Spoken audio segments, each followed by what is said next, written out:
নমস্কার বন্ধুরা, কেমন আছো সবাই? আশা করছি সবাই খুব ভালো আছো আর আমরাও ভালো আছি। আজকে আমার আরও একটি নতুন ভিডিওতে তোমাদের সবাইকে অনেক অনেক স্বাগত জানিয়ে ভিডিওটি শুরু করছি। আশা রাখছি তোমাদের ভালো লাগবে। তো চলো, ঘড়ির কাঁটায় এখন বাজছে 1:30 আর আজকে 1:30 থেকে তোমাদেরকে সাথে নিয়ে ভিডিওটি শুরু করলাম। দেখতে থাকো ভিডিওটি। আর হ্যাঁ, যদি ভিডিওটি তোমাদের ভালো লাগে অবশ্যই কিন্তু একটা লাইক করো, কমেন্ট করো। আর তোমরা যদি চাও আমার এই ছোট্ট পরিবারের একজন মিষ্টি সদস্য হয়ে আমার পাশে থেকে যেও। সত্যি কথা বলতে কি, প্রতিদিন সকালবেলা আমার একঘেয়ে কাজকর্ম দেখতে দেখতে আমি ভেবেছি তোমরা হয়তো বিরক্ত হয়ে গেছো। সেই জন্য আজকের ভিডিওটা সকাল থেকে শুরু করিনি, আজকে দুপুরবেলা থেকেই ব্লগটা শুরু করলাম।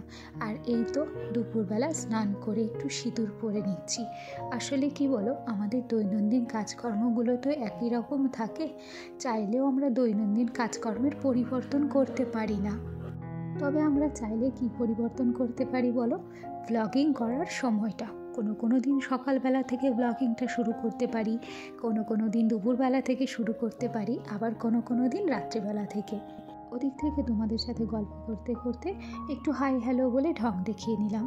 সোজা চলে এলাম এ ঘরে। আজকে দুধ দিয়েছিল 11:30টার দিকে, সকালবেলা খেয়াল ছিল না দুধ দিয়ে যাওয়ার, সেই জন্য এই যে 1:30টার সময় মা এখন দুধটা জাল দিচ্ছে। আর আমার সোনা, ওকেও স্নান করিয়ে দিয়েছি। দেওয়ার পর দেখো মনের আনন্দে খেলা করছে। এটাই তো ছেলেবেলা, আর এটাই তো ছেলেবেলার আসল আনন্দ। যত বড় হবে এই ছেলেবেলার আনন্দটা কমতে থাকবে। এই যে দেখো, গতকালকে ওর জন্য আপেল নিয়েছিলাম, সেই আপেলটা একটু ছুলে দিচ্ছি, ওটাই খাওয়ার বায়না ধরেছিল।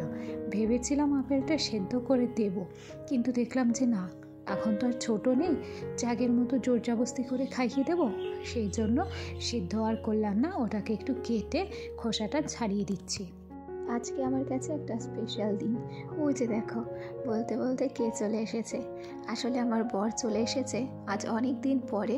ও ছুটিতে আসলো, হয়তো 3-4 দিনের জন্যই থাকবে, তবে যে কটা দিন থাকবে সে কটা দিনই ওর সাথে আনন্দ উপভোগ করার চেষ্টা করব।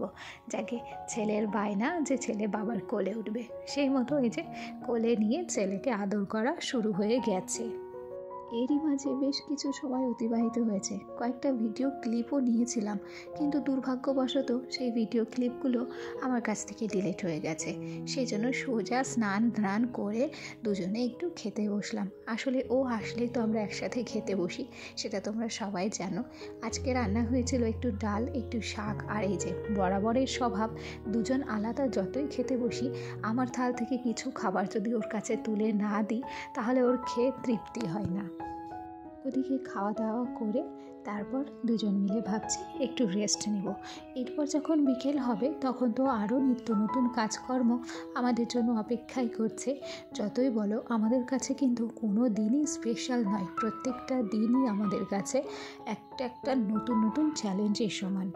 ওদিকে তোমাদের সাথে গল্প করতে করতে ঘড়ির কাঁটায় এখন বিকেল 4টে। সোনার জন্য একটু দুধ গরম করে নিয়েছি। সোনা বেশ আজকে অনেকক্ষণই ঘুমিয়েছিল। আর এই যে দুধটা রেডি করে নিয়ে সোজা চলে এলাম এ ঘরে। আর দুধের মধ্যে দিয়ে দিচ্ছি একটু পিডিয়াশিওর। কেন কি, শুধু দুধ তো আমার ছেলে খেতে চায় না, আর শুধু আমার ছেলে বলেই নয়, কোনো বাচ্চারাই দেখবে শুধু দুধ খেতে চায় না। দুধের মধ্যে হয় একটু বিস্কুট, না হয় একটু হরলিক্স, যে যেরকম হেলথ ড্রিঙ্কটা খাওয়াই সেরকমটাই মিশিয়ে কিন্তু দুধটাকে খাওয়াতে হয়, তাই না? নইলে বাচ্চাদের শুধু দুধ খাওয়ানো কিন্তু প্রচণ্ড হাঙ্গামার কাজ। তবে জানো, বেশ কয়েকদিন ধরে একটা সমস্যা হচ্ছে। আমার ঠান্ডা লেগে সেই যে গলা বসেছে, আমার গলাটা ঠিকই হতে চাচ্ছে না। এর কি কোনো ঘরোয়া উপায় আছে যে নিজের গলার ভয়েসটাকে যাতে একটু ঠিক করা যায়?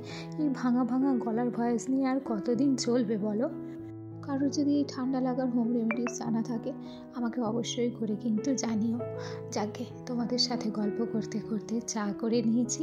আর এই যে দেখো, 5টা কাপও সাজিয়ে নিয়েছি, আর কাপে কাপে একটু করে চা ঢেলে নিচ্ছি। কাপগুলো দেখতে কিন্তু বেশ সুন্দর লাগছে। কিছু জিনিস দেখবে পরিপাটি করে গুছিয়ে গাছিয়ে করলে না, দেখতে খুবই সুন্দর লাগে। আর সে কথা বলতে বলতে চায়ের কাপের ফাঁকে যে গ্যাপগুলো ছিল সেই গ্যাপে বিস্কুটগুলোও সাজিয়ে নিচ্ছি। দেখো, সেটা দেখতে যেন আরও সুন্দর লাগছে। চলো, এবার চাটাকে নিয়ে সোজা চলে যাব বাইরে। আজকে লোক সংখ্যা একটু বেশি, সেই জন্য চায়ের কাপের সংখ্যাও একটু হলে বেশি। চলো আজ অনেক দিন পর বরের সাথে চলে এসেছি বাজারে। আসলে আমার যদি কোনো কিছু কেনাকাটা করার থাকে তাহলে আমি সেই মানুষটার আসার জন্য অপেক্ষা করি। যেই সেই মানুষটি আসে তখন একসাথে কেনাকাটার ছলে ঘুরতে যাওয়াও হয়ে যায়। যাকে এসেছিলাম কয়েকটা জুতো কেনার দরকার ছিল, জুতো কিনতে। আর এই সমস্ত জুতোগুলো আমার বেশ পছন্দ হচ্ছিল, তবে কালারটা খুব একটা পছন্দ হচ্ছিল না। তবে এখান থেকে 3 জোড়া জুতো আমি নিয়েছি, যেটা তোমাদেরকে আমাদের বাড়িতে গিয়ে তারপর দেখাবো। দোকানে তো সব কিছু দেখানো সম্ভব নয়। আর এইদিকে দেখো, এই যে জুতোগুলো দেখছো, এই জুতোগুলো আমার বেশ পছন্দ হয়েছিল। তবে ভাবছিলাম বয়স তো প্রায় ভারিয়েই গেল, আদে ওই জুতোগুলো পায়ে মানাবে তো। যাকে ওখান থেকে জুতো কিনে সোজা চলে এলাম তপন মামার দোকানে। তপন মামার দোকান থেকেও বেশ কয়েকটা জিনিস আমার কেনা ছিল। আর আজকে এখান থেকে একটা জিনিস কিনেছি। আমি এর আগে বহু জিনিস ইউজ করেছি, কিন্তু এত দাম দিয়ে জিনিস কিনে কোনো দিনও ইউজ করিনি। সেটাও তোমাদেরকে দেখাবো, চলো। তার আগে বলি, আমার যে সমস্ত পুরানো বন্ধুরা প্রথম থেকে আমার সাথে আছো, পাশে আছো, তোমাদেরকে অসংখ্য ধন্যবাদ জানাচ্ছি। আর আমার যে সমস্ত নতুন বন্ধুরা আজকে আমার ভিডিওটি প্রথম দেখছো, যদি আমার ভিডিওটি তোমাদের ভালো লেগে থাকে অবশ্যই কিন্তু একটা লাইক করো, কমেন্ট করো। আর তোমরা যদি চাও আমার ছোট্ট পরিবারে একজন মিষ্টি সদস্য হয়ে আমার পাশে থেকে যেও। চলো, মাঝে একটা দিন গ্যাপ গেছে, সেদিন আর ভিডিওটা করিনি। এটা হচ্ছে পরের দিন। আর কি কি কিনেছি সেটাই তোমাদের সাথে শেয়ার করছি। ছেলের জন্য 1 প্যাকেট বিস্কুট তো নিয়েছি, ওদিকে ব্রাশ নিয়েছি 1 প্যাকেট দুধ, ওদিকটায় নিয়েছি একটা অলিভ অয়েল। আর এই যে লোটাসের ফাইটো ক্রিমটা, এটার দাম হচ্ছে 795 টাকা। এই ক্রিমটাই আমি কিনেছি। সত্যি বলছি, আমি এত দিনের জীবনে কোনো দিনও এত দামি ক্রিম ইউজ করিনি। আজ এটা সত্যি, সেটা বলতে আমার কিন্তু লজ্জাও নেই।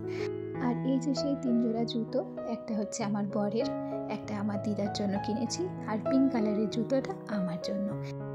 মাঝে অনেকটা সময় অতিবাহিত হওয়ার পর সোজা চলে এসেছি রাতের খাবার নিয়ে।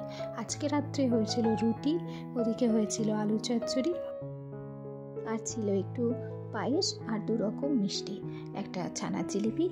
তো বন্ধুরা, এই ছিল আমার আজকের সারাদিনের গল্প। আমার ভিডিওটি তোমাদের ভালো লাগলে অবশ্যই কিন্তু একটা লাইক করো, কমেন্ট করো। আজ আসি।